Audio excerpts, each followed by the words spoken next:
है। साध संगत जी ਆਪਾਂ ਜਿੰਨਾ ਕੁ ਸਮਾਂ ਸਤਿਗੁਰਾਂ ਨੇ ਬਖਸ਼ਿਸ਼ ਕੀਤਾ ਹੈ, ਸੰਗਤ ਕਰੀਏ। ਜੋ ਵਿਚਾਰਾਂ ਆਪਾਂ ਕਰਨੀਆਂ ਬੜੇ ਧਿਆਨ ਦੇ ਨਾਲ ਸਾਰਿਆਂ ਨੇ ਸਰਵਣ ਕਰਨੀਆਂ। ਸਤਿਗੁਰ ਸਾਹਿਬ ਜੀ ਦਾ ਬਚਨ ਹੈ, ਸਿੱਖੀ ਸਿੱਖਿਆ ਗੁਰ ਵਿਚਾਰ। ਸਤਿਗੁਰੂ ਜੀ ਨੇ ਆਪਣੇ ਜਿੰਨੇ ਵੀ ਨਾਨਕ ਨਾਮ ਲੈਵਾ ਸਿੱਖ ਹੈ ਨਾ, ਆਪਾਂ ਨੂੰ ਸਭ ਨੂੰ ਧੰਨ ਸ਼੍ਰੀ ਗੁਰੂ ਨਾਨਕ ਸਾਹਿਬ ਜੀ ਨੇ ਸਿੱਖ ਲਕਬ ਦੇ ਨਾਲ ਵਰਜਿਆ। ਸਾਰਿਆਂ ਨੂੰ ਸਤਿਗੁਰਾਂ ਨੇ ਬਖਸ਼ਿਸ਼ ਕੀਤੀ ਹੈ ਸਿੱਖ ਸ਼ਬਦ ਦੀ। ਠੀਕ ਹੈ ਜੀ। ਤੋ ਸਿੱਖ ਦਾ ਮਤਲਬ ਹੁੰਦਾ ਸਿੱਖਣਾ। ਹਰ ਵੇਲੇ ਕੋਈ ਨਾ ਕੋਈ ਨਵੀਂ ਚੀਜ਼ ਸਿੱਖਦੇ ਰਹਿਣਾ। ਭਾਵੇਂ ਕਿਸੇ ਦੀ ਉਮਰ 60 ਸਾਲ ਹੈ, ਭਾਵੇਂ ਕੋਈ ਬੱਚਾ ਜਨਮਿਆ ਹੈ, ਭਾਵੇਂ ਕੋਈ ਜਵਾਨੀ ਵਿੱਚ ਹੈ, ਭਾਵੇਂ ਕੋਈ 40-50 ਸਾਲ ਦਾ ਹੈ।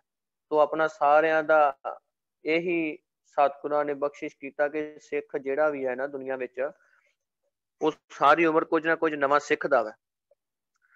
ਤੋ ਸਾਧ ਸੰਗਤ ਜੀ, ਆਪਾਂ ਵਿਚਾਰ ਕਰਨੀ ਹੈ ਕਿ ਆਪਾਂ ਗੁਰਬਾਣੀ ਸਾਰੇ ਪੜ੍ਹਦੇ ਹਾਂ, ਗੁਰਬਾਣੀ ਸ਼ੁੱਧ ਪੜ੍ਹਨ ਦਾ ਮਹੱਤਵ ਕਿੰਨਾ ਹੈ।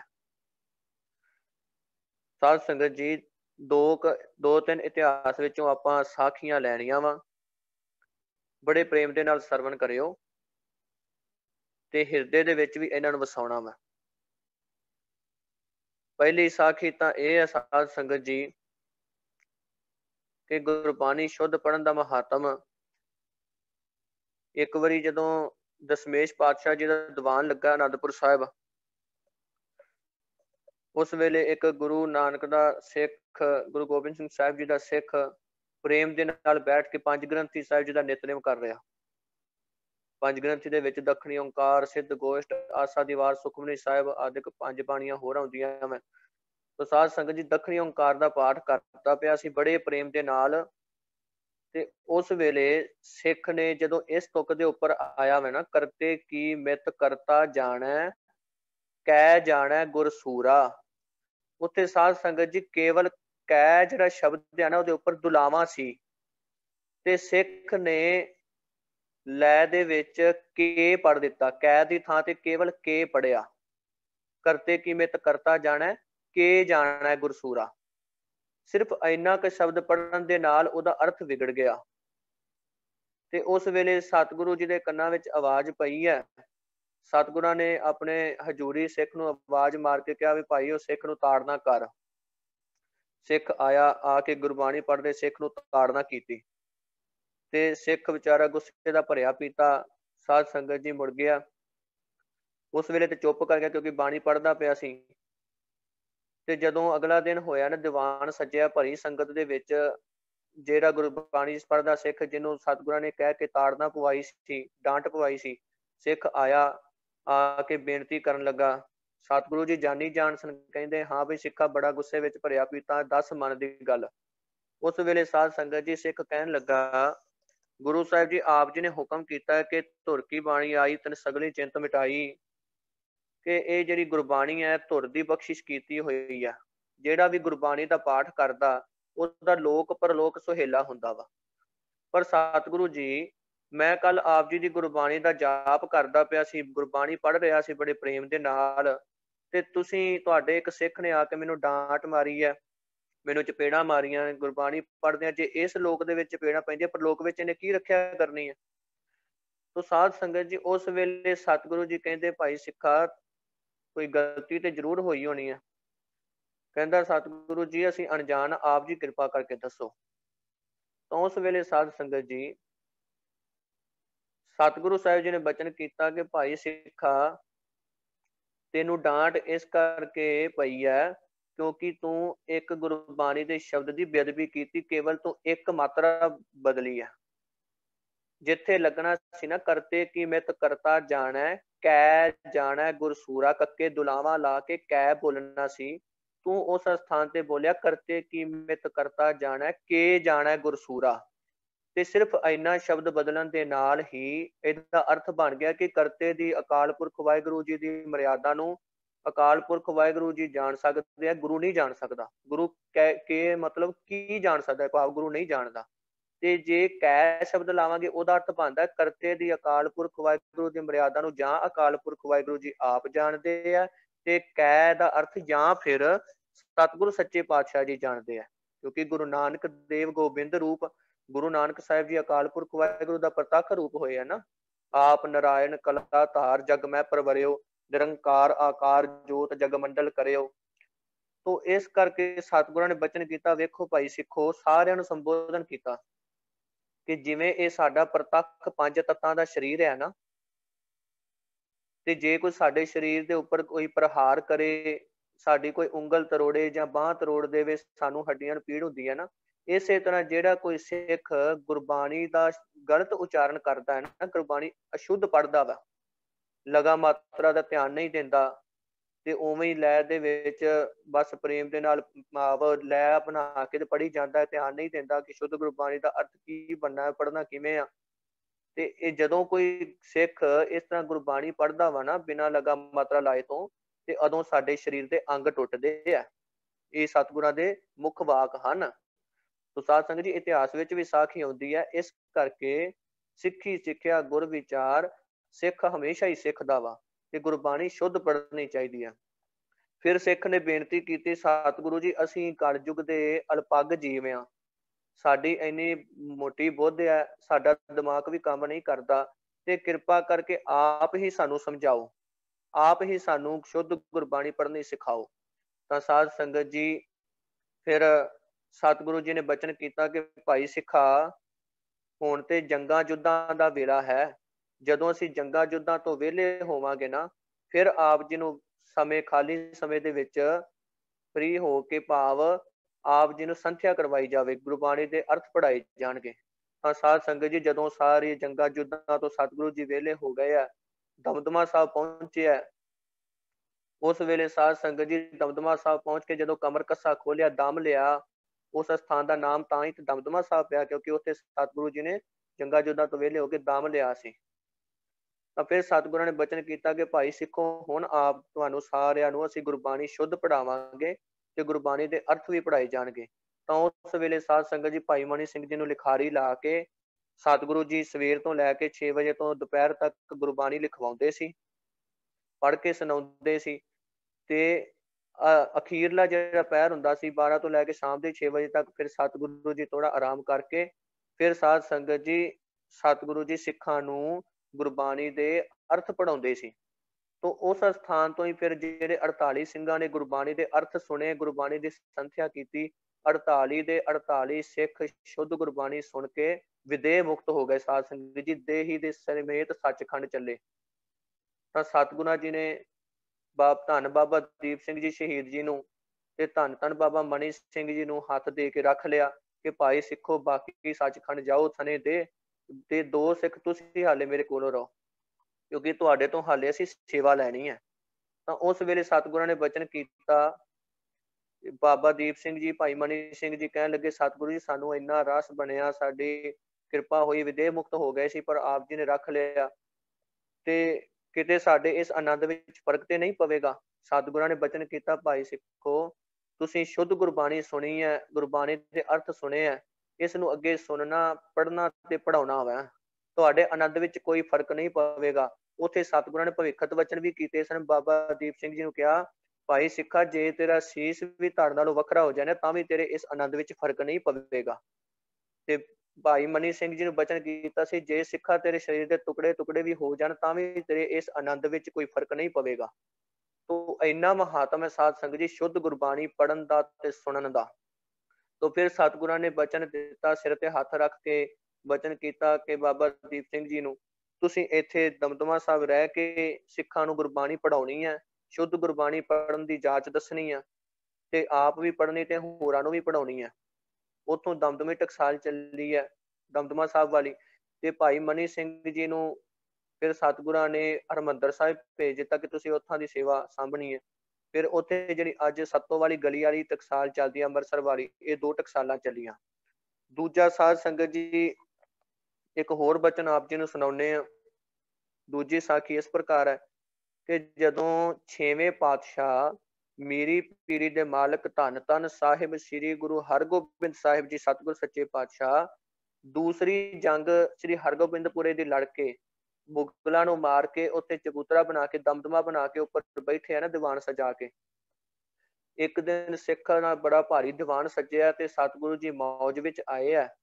ਆ ਕੇ ਸਤਿਗੁਰਾਂ ਨੇ ਬੇਨਤੀ ਸਤਿਗੁਰਾਂ ਜੀ ਨੇ ਬਚਨ ਕੀਤਾ ਵਾ ਕਿ ਅੱਜ ਜਿਹੜਾ ਵੀ ਸਿੱਖ ਸਾਨੂੰ ਸ਼ੁੱਧ ਗੁਰਬਾਣੀ, ਸ਼ੁੱਧ ਜਪਜੀ ਸਾਹਿਬ ਦਾ ਪਾਠ ਪੜ੍ਹ ਕੇ ਸੁਣਾਵੇਗਾ ਨਾ, ਉਹਨੂੰ ਅਸੀਂ ਮਨ ਇੱਛਤ ਫਲ ਦੇਵਾਂਗੇ। ਜੋ ਮਨ ਵਿੱਚ ਮੰਗੇਗਾ ਉਹਦੀ ਉਹੀ ਮੁਰਾਦ ਪੂਰੀ ਕੀਤੀ ਜਾਵੇਗੀ, ਜਿਹੜਾ ਸਾਨੂੰ ਸ਼ੁੱਧ ਜਪਜੀ ਸਾਹਿਬ ਦਾ ਪਾਠ ਪੜ੍ਹ ਕੇ ਸੁਣਾਵੇਗਾ। ਸਾਧ ਸੰਗਤ ਜੀ, ਉਸ ਵੇਲੇ ਫਿਰ ਸਾਰੇ ਸਿੱਖ ਇੱਕ ਦੂਜੇ ਦੇ ਮੂੰਹ ਵੱਲ ਵੇਖਦੇ ਆ। ਤਾਂ ਉਹਨਾਂ ਵਿੱਚੋਂ ਇੱਕ ਸਿੱਖ ਭਾਈ ਗੋਪਾਲਾ ਜੀ ਉੱਠਿਆ, ਕਹਿੰਦੇ ਸਤਿਗੁਰੂ ਜੀ ਆਪ ਜੀ ਬਖਸ਼ਿਸ਼ ਕਰੋ, ਆਗਿਆ ਕਰੋ, ਅਸੀਂ ਆਪ ਜੀ ਨੂੰ ਜਪਜੀ ਸਾਹਿਬ ਦਾ ਸ਼ੁੱਧ ਪਾਠ ਸੁਣਾਉਂਦੇ ਹਾਂ। ਤਾਂ ਸਾਧ ਸੰਗਤ ਜੀ, ਸਤਿਗੁਰੂ ਹਰਗੋਬਿੰਦ ਸਾਹਿਬ ਜੀ ਨੇ ਆਪਣੇ ਤੋਂ ਉੱਚੇ ਅਸਥਾਨ ਦੇ ਉੱਪਰ ਸੁੰਦਰ ਆਸਣ, ਸਾਫ਼ ਕੱਪੜਾ ਵਿਛਾ ਕੇ ਸਿੱਖ ਨੂੰ ਬਿਠਾਇਆ ਵਾ ਉੱਚੇ ਆਸਣ ਤੇ, ਕਿਉਂਕਿ ਗੁਰਬਾਣੀ ਪੜ੍ਹਨੀ, ਗੁਰਬਾਣੀ ਦਾ ਇੰਨਾ ਸਤਿਕਾਰ ਕਰਵਾਇਆ। ਤੇ ਸਤਿਗੁਰਾਂ ਨੇ ਬਚਨ ਕੀਤਾ, ਭਾਈ ਸਿੱਖਾ ਪੜ੍ਹ ਸ਼ੁੱਧ ਬਾਣੀ।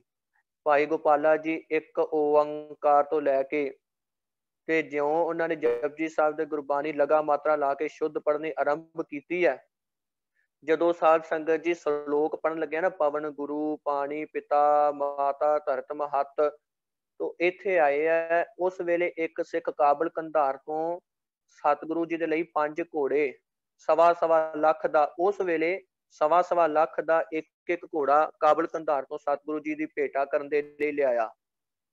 ਤੇ ਸਾਧ ਸੰਗਤ ਜੀ, ਇਹ ਸਿੱਖ ਦੇ ਮਨ ਵਿੱਚ ਘੋੜੇ ਨੂੰ ਲੈਣ ਦੀ ਇੱਛਾ ਜਾਗ ਪਈ ਹੈ। ਤੇ ਉੱਪਰ ਸਤਿਗੁਰਾਂ ਨੇ ਇੱਕ ਤਬੇਲੇ ਵਿੱਚ ਘੋੜੇ ਬਣਾ ਕੇ ਨਾ, ਤੇ 1.25 ਲੱਖ ਦੀ ਸੋਨੇ ਦੀ ਕਾਠੀ ਵੀ ਉਸ ਘੋੜੇ ਉੱਪਰ ਪਾਈ, ਕਿਉਂਕਿ ਬੜੇ ਮਹਿੰਗੇ ਅਰਬੀ ਘੋੜੇ ਸਨ, ਜੰਗਾਂ ਯੁੱਧਾਂ ਦੇ ਲਈ ਖਾਸ ਬਣੇ।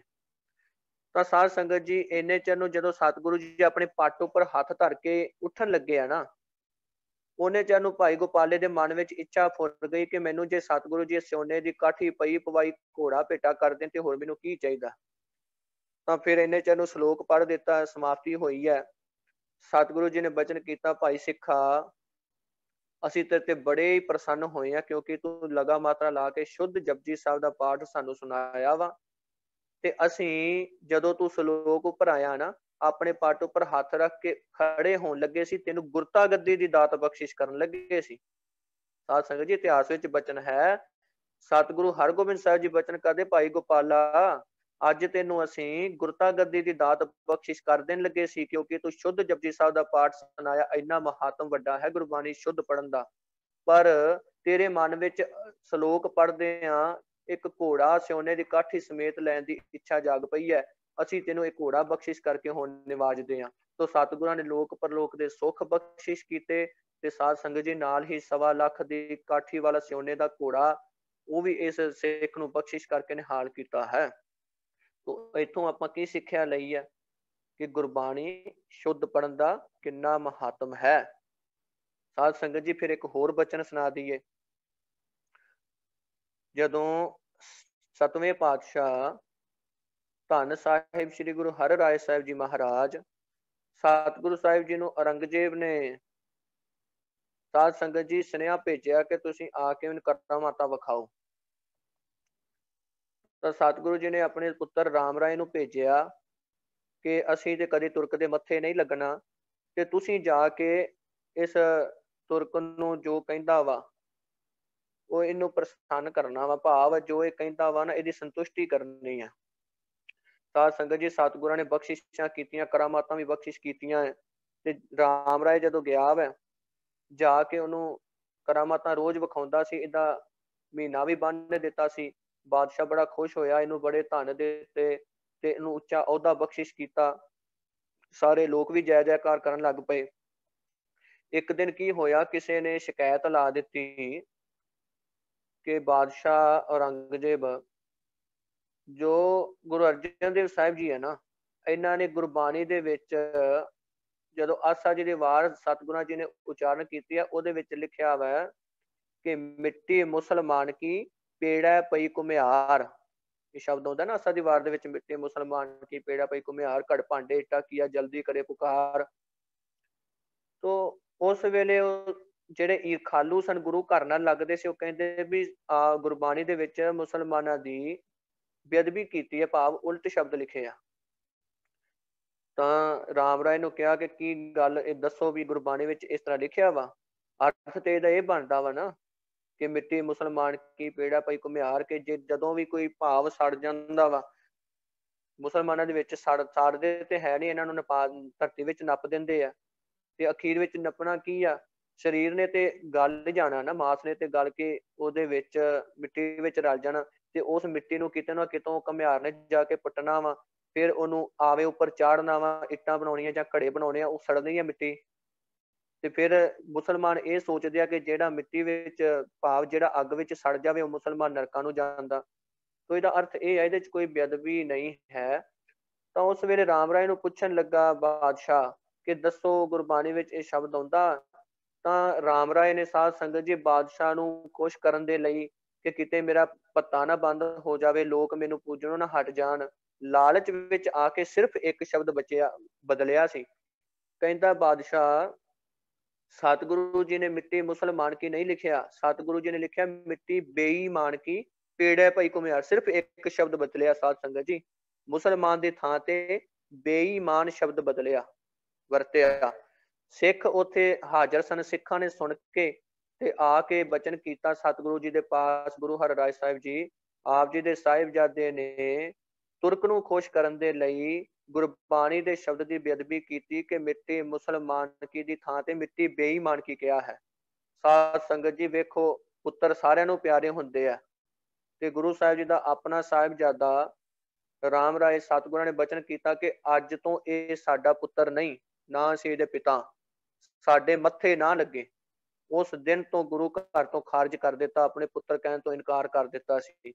ਇੰਨੀ ਸਤਿਗੁਰੂ ਜੀ ਨੇ ਮਹਾਨਤਾ ਬਖਸ਼ੀ ਹੈ ਗੁਰਬਾਣੀ ਨੂੰ। ਤੇ ਸਾਧ ਸੰਗਤ ਜੀ ਫਿਰ ਹੁਣ ਆਪਾਂ ਵਿਚਾਰ ਕਰੀਏ, ਸਤਿਗੁਰੂ ਨੇ ਤਾਂ ਕਿੰਨੀ ਵੱਡੀ ਮਹਾਨਤਾ ਬਖਸ਼ੀ ਹੈ ਗੁਰਬਾਣੀ ਪੜ੍ਹਨ ਦੀ, ਸ਼ੁੱਧ ਗੁਰਬਾਣੀ ਪੜ੍ਹਨ ਦਾ ਕਿੰਨਾ ਮਹਾਤਮ ਉਚਾਰਨ ਕੀਤਾ। ਤਿੰਨ ਸਾਖੀਆਂ ਤੇ ਆਪਾਂ ਸੁਣ ਲਈਆਂ ਨਾ, ਹੋਰ ਬੇਅੰਤ ਪ੍ਰਸੰਗ ਆਉਂਦੇ ਆ ਗੁਰਬਾਣੀ ਵਿੱਚ, ਇਤਿਹਾਸ ਵਿੱਚ। ਤੇ ਆਪਾਂ ਅੱਜ ਕੱਲ ਜਿਵੇਂ ਬੇਅਦਬੀਆਂ ਦਾ ਦੌਰ ਵੀ ਬੜਾ ਵੱਧ ਗਿਆ, ਕੁਛ ਸਰਕਾਰਾਂ ਕਹਿ ਕੇ ਜਾਂ ਕੁਝ ਹੋਰ ਮਨਮਤੀਏ ਲੋਕ ਗੁਰਬਾਣੀ ਦੀ ਬੇਅਦਬੀ ਕਰਦੇ ਆ, ਜਾਂ ਗੁਰੂ ਸਾਹਿਬ ਜੀ ਦੇ ਪੋਥੀ ਸਾਹਿਬ ਜੀ ਦੇ ਅੰਗ ਪਾੜਦੇ ਨੇ, ਜਾਂ ਪ੍ਰਤੱਖ ਸ੍ਰੀ ਗੁਰੂ ਗ੍ਰੰਥ ਸਾਹਿਬ ਜੀ ਦੀ ਬੇਅਦਬੀ ਕਰਦੇ ਆ। ਤੇ ਕਦੀ ਸੋਚਿਆ ਵੀ ਆਪਾਂ ਵੀ ਕਿੰਨੀ ਬੇਅਦਬੀ ਕਰਦੇ ਆ ਗੁਰਬਾਣੀ ਜਦੋਂ ਸ਼ੁੱਧ ਨਹੀਂ ਪੜ੍ਹਦੇ। ਇਹ ਵੀ ਤੇ ਬੇਅਦਬੀ ਹੈ ਨਾ, ਜਦੋਂ ਗੁਰਬਾਣੀ ਕੋਈ ਨਹੀਂ ਸ਼ੁੱਧ ਪੜ੍ਹਦਾ, ਇਹ ਤੋਂ ਵੱਡੀ ਬੇਅਦਬੀ ਹੋਰ ਕੀ ਹੋਣੀ ਹੈ।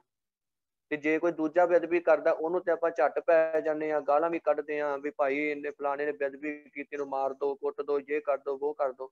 ਪਰ ਜਦੋਂ ਆਪਾਂ ਰੋਜ਼ ਬੇਅਦਬੀ ਕਰਦੇ ਹਾਂ, ਆਪਾਂ ਗੁਰਬਾਣੀ ਸੋਚ ਵਿਚਾਰ ਕੇ ਨਹੀਂ ਪੜ੍ਹਦੇ, ਲਗਾ ਮਾਤਰਾ ਲਾ ਕੇ ਬਿਨਾਂ ਕਿਸੇ ਵਿਚਾਰ ਤੋਂ ਪੜ੍ਹ ਦਿੰਦੇ ਆ, ਤੇ ਉਹ ਸਤਿਗੁਰੂ ਜੀ ਦੇ ਅੰਗ ਨਹੀਂ ਟੁੱਟਦੇ, ਸਤਿਗੁਰੂ ਨਾਲ ਦਰਦ ਨਹੀਂ ਹੁੰਦਾ ਵਾ। ਸਾਧ ਸੰਗਤ ਜੀ, ਦਸਵੇਂ ਪਾਤਸ਼ਾਹ ਨੇ ਬਚਨ ਕੀਤਾ ਸੀ, ਭਾਈ ਸਿੱਖਾ, ਜਦੋਂ ਕੋਈ ਸਿੱਖ ਗੁਰਬਾਣੀ ਗਲਤ ਉਚਾਰਨ ਕਰਦਾ ਵਾ ਨਾ, ਉਦੋਂ ਸਾਡੇ ਸਰੀਰ ਦੇ ਅੰਗ ਟੁੱਟਦੇ ਆ। ਇਹ ਗੁਰਬਾਣੀ ਸਾਡਾ ਸਰੀਰ ਹੈ, ਗੁਰਬਾਣੀ ਦੇ ਵਿੱਚ ਅਸੀਂ ਵਸਦੇ ਹਾਂ, ਗੁਰਬਾਣੀ ਸਾਡੇ ਵਿੱਚ ਵਸਦੀ ਆ। ਠੀਕ ਹੈ ਸਾਧ ਸੰਗਤ ਜੀ, ਤੋਂ ਇਸ ਕਰਕੇ ਗੁਰਬਾਣੀ ਸ਼ੁੱਧ ਪੜ੍ਹਨੀ ਚਾਹੀਦੀ ਆ। ਤੇ ਜੇ ਗੁਰਬਾਣੀ ਸ਼ੁੱਧ ਨਾ ਪੜਾਂਗੇ, ਗੁਰਬਾਣੀ ਦਾ ਸਤਿਕਾਰ ਨਹੀਂ ਰੱਖਣਾ, ਗੁਰੂ ਘਰ ਜਾਣਾ ਵਾ, ਹੱਥ ਨਹੀਂ ਧੋਣੇ, ਉਸੇ ਤਰ੍ਹਾਂ ਜਾ ਕੇ ਗੁਟਕਾ ਸਾਹਿਬ ਫੜ ਕੇ, ਪੋਥੀ ਸਾਹਿਬ ਫੜ ਕੇ ਗੁਰਬਾਣੀ ਪੜ੍ਹਨ ਲੱਗ ਜਾਣੀ, ਜਾਂ ਫਿਰ ਦਰਬਾਰ ਵਿੱਚ ਬੈਠਿਆਂ ਪੈਰਾਂ ਨੂੰ ਹੱਥ ਲਾ ਕੇ, ਜਾਂ ਆਪਣੇ ਖਾਜ ਕਰਕੇ ਸਰੀਰ ਉੱਪਰ ਕਿਤੇ ਵੀ ਉਸੇ ਉਹੀ ਹੱਥ ਜੂਠੇ ਫਿਰ ਮਹਾਰਾਜ ਨੂੰ ਲਾਉਣੇ। ਤੇ ਸਾਧ ਸੰਗਤ ਜੀ, ਕੀ ਇਹ ਬੇਅਦਬੀ ਨਹੀਂ? ਸਭ ਆਪ ਜੀ ਸਿਆਣੇ ਹੋ, ਸੂਝਵਾਨ ਹੋ, ਤੋ ਇਹ ਆਪਾਂ ਵੀ ਤੇ ਪ੍ਰਤੱਖ ਬੇਅਦਬੀ ਕਰਦੇ ਆ ਨਾ, ਆਪਾਂ ਨੂੰ ਤੇ ਫਿਰ ਪਾਪ ਲੱਗੇਗਾ। ਜੇ ਆਪਾਂ ਆਪਣੇ ਵਿੱਚ ਮਨ ਵਿੱਚ ਆਪਣੇ ਸਾਫ਼ ਸਫਾਈ ਨਹੀਂ, ਆਪਣੇ ਆਪ ਸਰੀਰ ਦੀ ਸਫਾਈ ਨਹੀਂ, ਆਪਾਂ ਦੂਜਿਆਂ ਨੂੰ ਕੀ ਉੱਤਰ ਦੇ ਸਕਦੇ ਹਾਂ? ਦੂਜਿਆਂ ਨੂੰ ਆਪਾਂ ਦੱਸੋ ਕੀ ਸਮਝਾ ਸਕਦੇ ਹਾਂ? ਤੋ ਇਸ ਕਰਕੇ ਸ਼ੁੱਧ ਗੁਰਬਾਣੀ ਪੜ੍ਹਨ ਤੇ ਗੁਰਬਾਣੀ ਦਾ ਵੱਧ ਤੋਂ ਵੱਧ ਸਤਿਕਾਰ ਕਰਨਾ, ਸ੍ਰੀ ਗੁਰੂ ਗ੍ਰੰਥ ਸਾਹਿਬ ਜੀ ਨੂੰ ਗੁਰੂ ਜਾਣ ਕੇ ਵੱਧ ਤੋਂ ਵੱਧ ਭੈ ਅਦਬ ਸਤਿਕਾਰ ਰੱਖਣਾ, ਇਹੀ ਸਿੱਖਾਂ ਦਾ ਕੰਮ ਹੈ। ਸਾਰਿਆਂ ਤੋਂ ਫਸਟ ਐਂਡ ਫੋਰਮੋਸਟ ਜੋ ਸਿੱਖਾਂ ਦੀ ਜ਼ਿੰਮੇਵਾਰੀ ਹੈ ਨਾ, ਉਹ ਇਹੀ ਹੈ, ਧੰਨ ਸ੍ਰੀ ਗੁਰੂ ਗ੍ਰੰਥ ਸਾਹਿਬ ਜੀ ਨੂੰ ਗੁਰੂ ਜਾਣਨਾ, ਪ੍ਰਤੱਖ ਦਸਾਂ ਗੁਰਾਂ ਦੀ ਦੇਹ ਜਾਣ ਕੇ ਇਹਦਾ ਵੱਧ ਤੋਂ ਵੱਧ ਸਤਿਕਾਰ ਕਰਨਾ ਤੇ ਸ਼ੁੱਧ ਗੁਰਬਾਣੀ ਪੜ੍ਹਨੀ। ਤੋ ਸਾਧ ਸੰਗਤ ਜੀ, ਆਪਾਂ ਆਪ ਜੀ ਨੂੰ ਆਪ ਸਭ ਸੰਗਤਾਂ ਦੇ ਵਿੱਚੋਂ ਜੇ ਕੋਈ ਮੈਨੂੰ 5 ਪੌੜੀਆਂ ਪੜ੍ਹ ਕੇ ਸੁਣਾਵੇ, ਬੜੇ ਪ੍ਰੇਮ ਨਾਲ ਪੜ੍ਹਨੀਆਂ ਵਾ, ਸਿਰਫ ਪਹਿਲੀਆਂ ਜਪਜੀ ਸਾਹਿਬ ਦੀਆਂ 5 ਪੌੜੀਆਂ, ਤੇ ਜਿੱਥੇ ਮੈਂ ਕਹਾਂਗਾ ਉੱਥੇ ਆਪ ਜੀ ਨੇ ਰੁਕ ਜਾਣਾ ਵਾ। ਤੇ ਆਪ ਜੀ ਆਪੇ ਹੀ ਬਾਕੀ ਹਿਸਾਬ ਲਾ ਲਿਓ ਵੀ ਆਪਾਂ ਕਿੰਨੇ ਕੁ ਭਲਾ ਗੁਰਬਾਣੀ ਸ਼ੁੱਧ ਪੜ੍ਹਦੇ ਹਾਂ। ਕੋਈ ਵੀ ਆਪ ਸਭ ਸਿੱਖਾਂ ਦੇ ਵਿੱਚੋਂ ਇੱਕ ਸਿੱਖ ਕੋਈ ਗੁਰਬਾਣੀ ਦੀਆਂ ਪਹਿਲੀਆਂ 5 ਪੌੜੀਆਂ ਪੜ੍ਹੇ।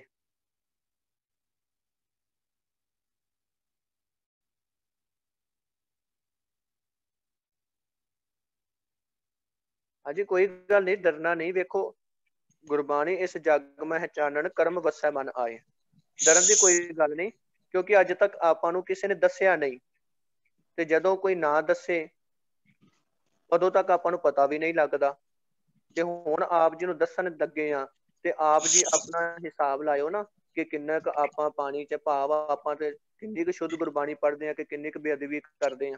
ਠੀਕ ਹੈ ਜੀ। ਕਿਸੇ ਨੇ ਕੋਈ ਗੁੱਸਾ ਨਹੀਂ ਕਰਨਾ ਗੱਲ ਦਾ, ਕੋਈ ਮਨ ਵਿੱਚ ਸ਼ਿਕਵਾ ਨਹੀਂ ਕਰਨਾ, ਪ੍ਰੇਮ ਨਾਲ ਗੁਰਬਾਣੀ ਪੜ੍ਹਨੀ ਹੈ। ਜੇ ਕਿਸੇ ਦੀ ਗਲਤੀ ਹੋਏ ਤਾਂ ਸਗੋਂ ਸਤਿਗੁਰਾਂ ਦਾ ਸ਼ੁਕਰ ਕਰਿਓ ਕਿ ਸਾਨੂੰ ਸਤਿਗੁਰੂ ਜੀ ਆਪ ਜੀ ਨੇ ਕਿਰਪਾ ਕਰਕੇ ਦੱਸਿਆ, ਮਾਰਗ ਦੱਸਿਆ ਵਾ ਕਿ ਸ਼ੁੱਧ ਗੁਰਬਾਣੀ ਕਿਵੇਂ ਪੜ੍ਹਨੀ ਹੈ। ਸਾਡੀ ਇਹ ਗਲਤੀ ਅਸੀਂ ਸੁਧਾਰਾਂਗੇ, ਅੱਗੇ ਤੋਂ ਹੋਰ ਸੁਧਾਰਾਂਗੇ। ਹਾਂਜੀ।